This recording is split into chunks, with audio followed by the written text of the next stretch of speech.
Are you ready to explore an entirely different world today? We're now in St-Petersburg, and today we're gonna catapult you back in time into the world of the tsars and their beautiful palaces and explore some of the most beautiful subway stations on the planet. Hold on to your socks because this is going to be good.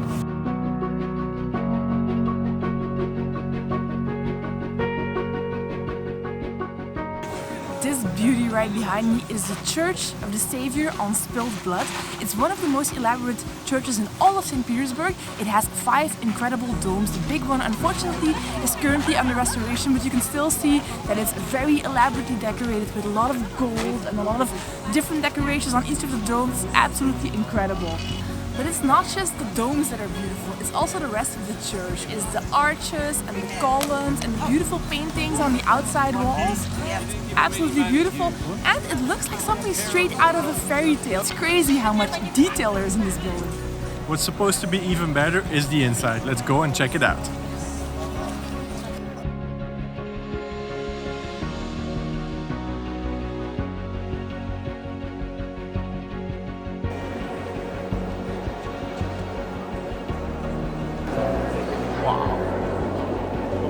Really beautiful.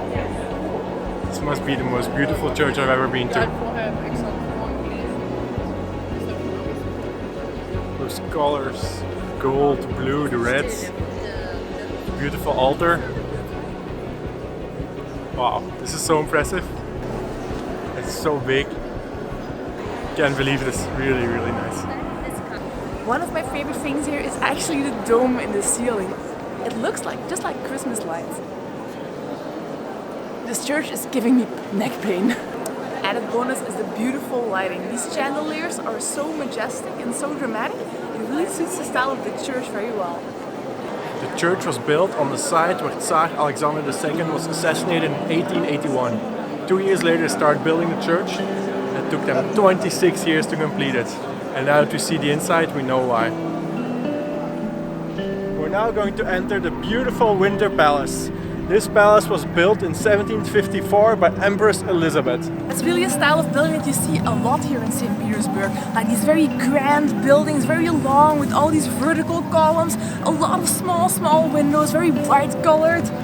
It's very beautiful, and it actually really resembles European style of building. And that should not come as a surprise, since St. Petersburg was built by Peter I. He was the first Russian tsar to ever travel to Europe, and he wanted to impress the European people. He wanted to imitate a little bit the building style. If it wasn't for the Russian flag, you wouldn't know. Inside the Winter Palace is the world-class Hermitage Museum, which is the second largest art museum in the entire world. The only museum that's even bigger is the Louvre in Paris. There are over 3 million pieces here, spread out across 460 rooms, so that gives you an idea of just how enormous this place is. You could easily spend a full day here. This used to be the Imperial residence. This used to be where the tsars and the Russian rulers lived for over 200 years. And it's absolutely incredible. Look at this room.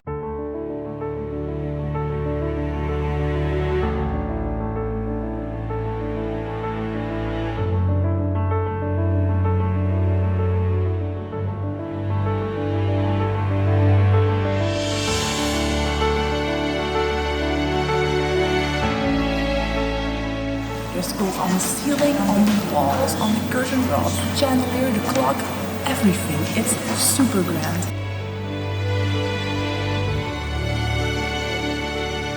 We didn't take a floor map and we thought we knew where we were. Turns out we don't really know where we are. It's very easy to get lost. I think we can take one of those chandeliers home as a souvenir. Put it in a suitcase.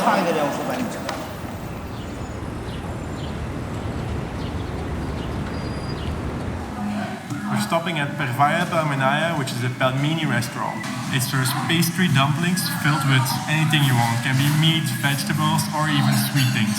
We just ordered a bunch of them to have a taste. I ordered a borscht, which is a traditional soup. It's actually not Russian in origin. It's originally from Ukraine, but it's very, very popular in Russia. You'll find it in almost every restaurant. And it's actually a beetroot-based soup, which is what gives it its red color. And it's served with a big dollop of sour cream. I'm going to give it a try. I've been looking forward to trying this for days now. A little bit of soup, a little bit of sour cream. Oh, it's really good. The sour cream in it is actually pretty good as well. It's a little bit sweeter than I thought, but it's really, really good. I think I burned my tongue though. We ordered 2 different types of pelmeni. One are the Siberian ones, which is a mixture of beef and pork, which is the traditional one. And we also have the ones with duck, because I just love duck and we want to try something else. We have also some 2 sauces with it. One is the sour cream, which is very typical. It's a standard one that they eat with it. And the other one is aji, which is a more red one based on chili, so it's a spicy one because I really love spicy food.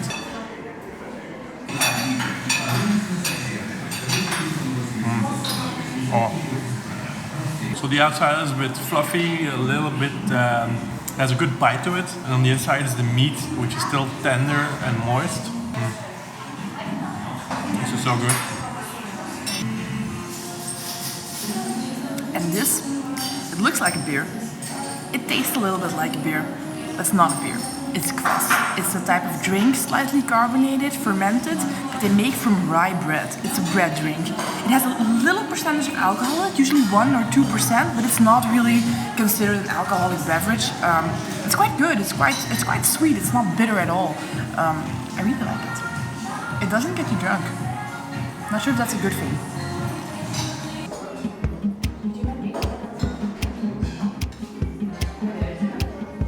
It is a little bit dizzying standing on this escalator, but you get used to it. So this is Avtovo metro station. This is where the first metro in St. Petersburg departed in 1955, and it's known to be one of the most beautiful stations. You can immediately see why, because it has these very dramatic columns and incredible ceiling. It's more like walking into a palace than a metro station. Marble ceilings in a metro. Eat that, Brussels Metro.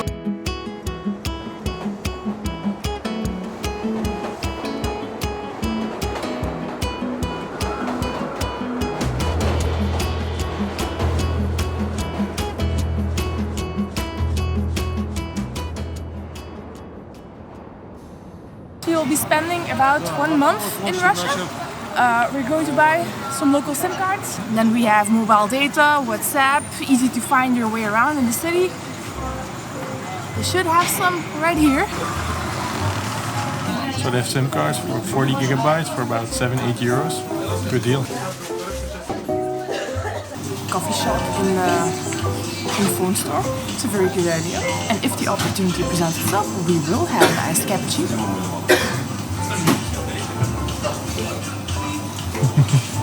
It's very efficient waiting. Wait for 2 things at once.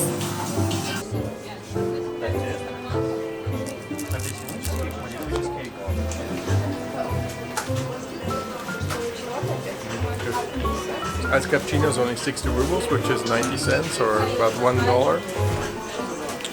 Pleasant waiting here.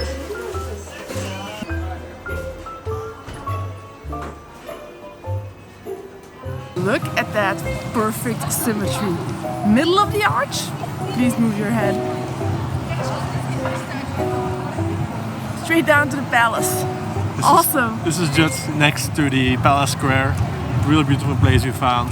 And it's where we're going to end our first day here in St. Petersburg. Yes. We had a blast exploring the beautiful churches, palaces, and even enjoying the foods. Yeah, it was good. It was really good. St. Petersburg has a very European feel to it. Yeah.